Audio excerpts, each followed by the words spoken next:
Hi, I'm Joni Patry, and welcome to my YouTube channel. Well, today I want to talk about another person who I feel like is going to be more and more in the news than she has been previously, and that's Michelle Obama. Let me put up the chart of Michelle Obama and tell you what I see. But one thing I have to warn you of, I don't have her birth time. So what I'm saying will be absolutely 100% true, but there might be another side to it that I can't see by not knowing her birth time. And the one thing we do know is that her moon sign is in Aquarius. It's in Aquarius the entire day, so she definitely has a moon in Aquarius. When we don't have a birth time, we sort everything from the moon as the ascendant, because this will reveal how you feel about things. This is so important. That really gives the result of your life, what you're feeling. So we're going to look at the life of Michelle Obama based on her moon sign to see what we can tell, if anything, about her future coming up here very soon. So with that, before I continue on, I want to remind everyone to sign up for my Galactic Planner. My Galactic Planner is out, and it will take your chart and calculate everything personally and give you predictions from your own chart every day. And it goes into your calendar on your phone. So you can live by the stars and make better choices based on when the time is right. So go to galacticplanner.com, and remember, your first month is free. Get to try it out for free. All right, so it's galacticplanner.com. And don't forget, sign up for my free newsletter. All these free things. Don't you love it? Go to galacticcenter.org and you'll get all of my predictions delivered to your email address absolutely free every week. And if you want to study with me, my school is the best. I have to say, I'm bragging on it, but it is stellar. Go to universityofvedicastrology.com and become my student. All right, you can learn how to do this as well. So let me scoot over here, and we're going to bring up Michelle Obama's chart. And what I've done is there are no houses here, so you look at the moon as the ascendant, and you count everything from the moon clockwise. Where are all the planets relative to where the moon is, moving around this chart clockwise. So we know that her moon is in Aquarius. I pulled up the day that she was born, January 17th, 1964, and I pulled up for 12 noon to know where the moon was at 12 noon, and it sits at 7 degrees of Aquarius. So the moon moves 1 degree every 2.5 hours. So if we back it up to after midnight, the moon would have been really early degrees of Aquarius, and therefore it stays in Aquarius the entire day. Now, when we look at this moon in Aquarius, one thing that got me right off the bat is that Saturn, transiting Saturn in the sky right now, is in Aquarius. So this is called Sati Sati. Many times Sati Sati is confused with the Saturn return. They are different. Saturn return simply means everybody at the same age goes through Saturn returning to where it was when you were born, which takes 28 to 30 years. Everyone goes through it. Then again, 58 to 60. Then again, around 90. This is approximately around 30 years that Saturn goes through all 12 signs. That's a Saturn return. What I'm talking about here is when Saturn comes to the moon sign. It's called Sati Sati, and it is the most difficult time in our lives generally. Far outweighs the Saturn return. That's nothing compared to this. So what does Sati Sati actually mean? It actually translates to 7.5. And in Vedic philosophy, it is believed that Sati Sati lasts for 7.5 years. Now, I don't agree with that. I think it's more about when Saturn is in the sign of the moon, and Saturn stays in a sign for 2.5 years. So if you look at it, the sign before the sign of is in the sign after the moon. That would equate to 7.5 years. But really it's that 2.5 year that is in the sign of your moon that is the most intense of all. This has been my experience, and especially with my own chart and all of my clients. So just thinking her moon's in Aquarius, I think Saturn's probably already crossed over it, because I think her moon's probably earlier degrees than later degrees, but the later in the day she's born, the more difficult it is right now for her. Because Saturn just stationed around 25 degrees in the sky in Aquarius. So it's passed up, depending on where a moon is, but I think it's past it, but it's still in that sign. And this is a treacherous time in life. I don't think Michelle Obama's in a good place right now. She does not want to run for president, and they've been hounding her.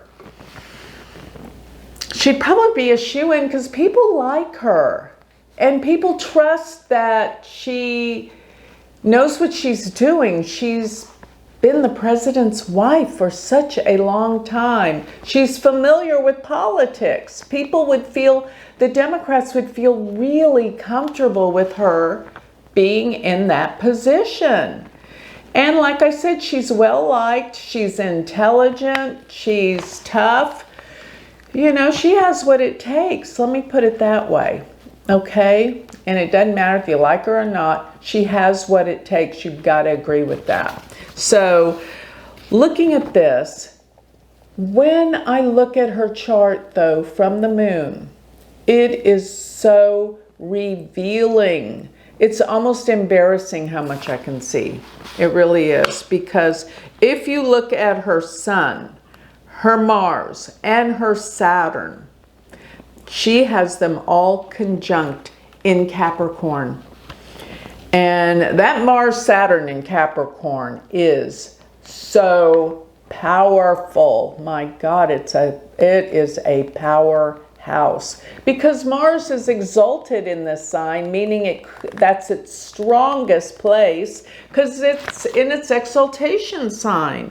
And it is dynamite in that sign, I got to tell you. And then to put it with Saturn in its own sign, and remember this, Mars and Saturn together always represent somebody who never gives up. They are go-getters, they never give up. It is incredible. As a matter of fact, Jeff Bezos has his Mars and Saturn in Capricorn as well. And let me just say, he definitely never gave up. I mean, Amazon has really changed the world. It's not so great for small businesses. I mean, Amazon's taking so many businesses away, because who doesn't like everything delivered to their home within a day or so? Convenient as all get out. So, you know, really he has a monopoly, but nobody's doing anything about it because they're kind of liking Amazon. That's what I'm seeing. That's an opinion of mine. But still, this represents the power of these two planets together. Wow. And the sun being in Capricorn. Capricorn is the sign of government, leadership, ambition, drive. Remember, it's the goat climbing the mountain. And it wants achievement and success. This is a very successful placement. The Sun, Mars, and Saturn, all three together in Capricorn, is totally amazing. But They are in the 12th house from the moon. Remember, I told you to count clockwise. They fall in the 12th house from the moon. This is a house of loss, difficulty, and secrets. And this is another reason why I don't think she wants to run for president, but she might be forced because she is a powerful woman. And I think they might put it to her, you don't have a choice. I don't know, but this is quite a dynamic threesome in Capricorn. So, looking at this chart, now I just want you to follow through with me. Now, Venus being next to the moon is delightful. This gives her charm and grace. It's in Aquarius. Aquarius is a very smart sign. She's a smart cookie. She knows what she needs to do to get ahead in this world. And she has a way that she can be very charming and graceful with Venus with the moon. Have ethics and grace about her. And pretty much social skills. That's what I call Venus, social skills. But with those three planets being in the 12th house from Venus and the moon, this speaks volumes about her marriage. And that's why I say it's kind of embarrassing for me to see all of this, but it's clear as day. If you look at the 7th house from the moon, and the 7th house is your marriage partner, go opposite to where the moon is. The 7th house from the moon is Leo. So it means her spouse, her husband, is the 7th house. In astrology, the 7th house represents your spouse, your husband. It is ruled by the sun because Leo is the sign that is 7th from the moon in Aquarius. And if you look where the sun sits, it sits with Mars and Saturn in the 12th house. And if you look, it really represents secrets, a lot of secrets that have been withheld. And personally, with her chart, I think that's why she doesn't want to run for president. When you become president or run for political office like president, your life is put under a microscope. Everything, and even things you didn't do, you'll be accused of. Politics is a dirty business, and Michelle is smart enough to know she doesn't want any part of this anymore.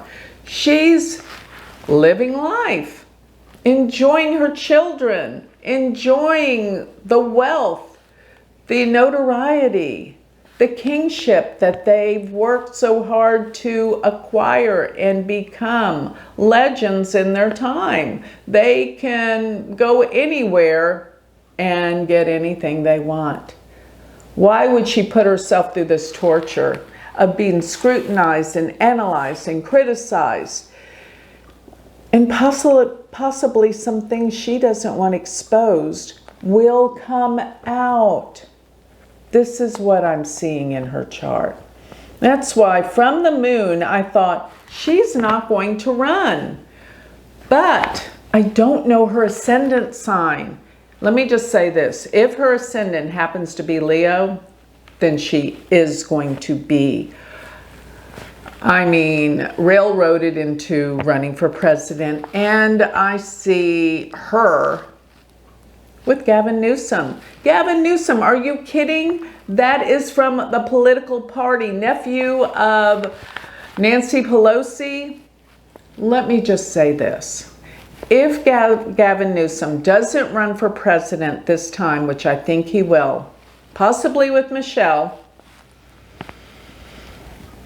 he may win after 4 years. He'll be at it. He'll be at it. He's never going to give up that title of president. Gavin Newsom is after it. And I think these two we've got to watch, because they are in cahoots together. But I just know Michelle, she does not want to be put through this torture. She knows what it's like. She's been there, done that. I don't know her ascendant, so I don't know for sure if she's going to run. But like I said, if her birth time comes up and we know that her ascendant is Leo, look out. We have a duo that is hard to beat. Gavin Newsom and Michelle Obama. Wow. And like I said in other videos, I keep looking at Kamala Harris's chart and I just don't see the strength that I see in Gavin Newsom or in Michelle Obama. And here's another thing about Michelle Obama's chart. The transit of Jupiter is so important during a year of elections. It's what you count on as to looking at a political win or not. And Jupiter is in Taurus this year, which means it is aspecting fully all of our Capricorn planets, which is great. And around the time of the elections, Jupiter will be aspecting her Saturn. Almost exactly, I believe it's going to be around 25 degrees of Taurus. Her Saturn sits at 28. And another thing I keep getting, whoever wins the elections, they may overturn it and say the other party wins. This is a possibility. And all at the same time, the United States is so divided. We have got the likes of war coming at us from other countries as well as war within. What a mess are we looking at in the next 6 months and into 2025. Wow, we're going to have, through all of this mess and this contention and this fighting, guess what's going to happen? The economy, yes, you guessed it. It's going to tank. I'm sorry to not be able to give you better news than this about the economy, but we have to be prepared. And everything happens for a reason. And I think it's a good reason. Maybe everything needs to be, all the corruption, the crime, the secrets that everyone's been holding needs to come out. It's the only way we can heal. This is all I see, but let's just say there's something going on that's brewing behind the scenes, I think with Gavin and possibly with Michelle Obama. We will see, because the answers are all in the stars. Always will be, always have been. So we can get a clearer picture by studying and looking at astrology, which leads me to, if you want to study with me and learn astrology, take my university. Go to universityofvedicastrology.com and become my student. Thank you.